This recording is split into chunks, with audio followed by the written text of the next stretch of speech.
Beginilah suasana kampung tangguh yang dibentuk oleh warga Gampung Mulia, Kecamatan Kuta Alam, Banda Aceh.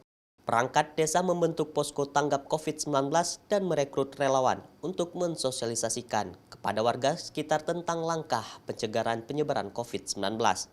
Para relawan juga sudah menyiapkan tempat cuci tangan yang dipasang di depan kantor desa yang bisa digunakan oleh warga saat keluar masuk desa. Bagi warga yang ingin mengurus administrasi desa, juga harus menggunakan masker dan mencuci tangan sebelum masuk ruangan. Setiap warga yang menunggu antrian juga diberi batas jarak tempat duduk. Pembentukan kampung tangguh ini juga dibantu oleh TNI dan Polri. Mereka juga mengajari anak-anak agar mematuhi protokol kesehatan COVID-19.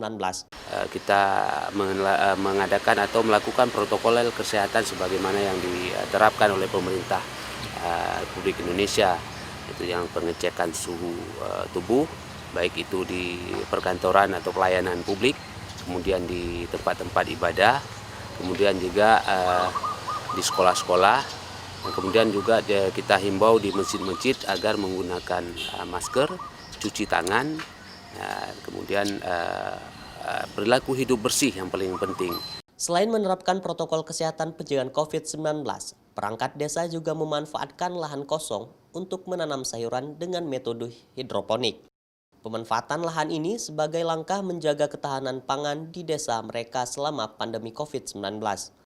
Setiap rumah ibadah, sekolah, dan ruang publik lainnya juga menerapkan protokol kesehatan pencegahan penyebaran COVID-19. Selain itu, relawan kampung tangguh ini juga rutin menyemprotkan disinfektan ke sejumlah fasilitas publik yang ada di desa ini. Nova Misdayanti, Kompas TV, Banda Aceh.